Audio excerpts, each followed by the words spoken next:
Growing up as a white Christian conservative in the United States, ever since I was a kid, I was taught to have this blinding, unwavering loyalty, fealty to Israel.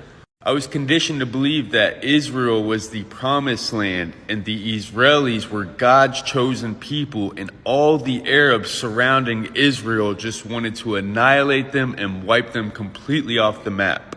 We were taught that Muhammad was a false prophet and those who were worshiping to Allah were worshiping to the wrong God.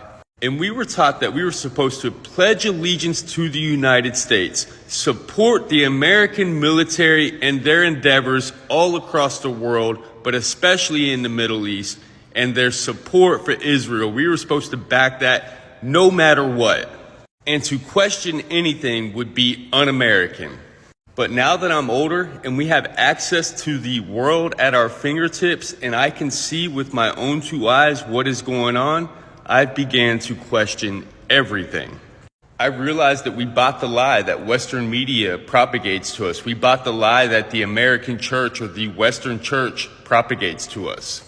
I don't believe in the duality of the world. I don't believe that we are good, that America's good, that Christians are good, that Jewish people are good, and that Arabs and Muslims are bad and evil.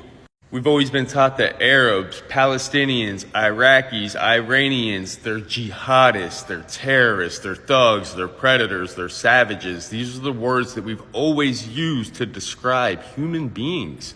We are taught that Israel has the right to self-defense, that they are morally superior in this battle. But I now realize that he who controls the media controls the masses, and Israel has the power to not only control the narrative, but to control the way that the war is fought. We are taught that this war started from a Hamas terrorist attack on October 7th, but in reality, this war started 75 years ago, with the start of the ethnic cleansing of the Palestinian people and the stealing of their land. One thing I've learned about the U.S. and other imperialist and colonizing nations is that they love to put their foot on other people's neck and then act shocked when they fight back.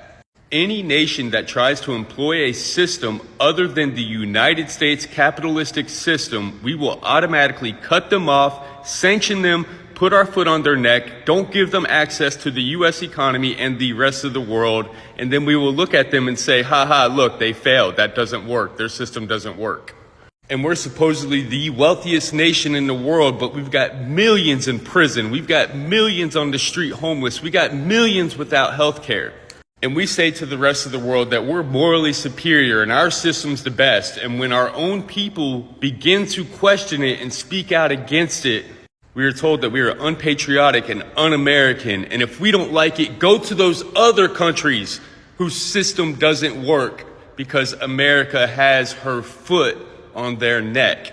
I've had to do so much deconstruction and deprogramming of everything that I've ever been taught, everything that I've ever been indoctrinated with living in the South of the United States. We love to say that we are all human. We claim that all lives matter. Yet we're still supporting the bombing of innocent civilians. I've said it since day one, and I'll say it again. I will always stand on the side of the oppressed and free Palestine.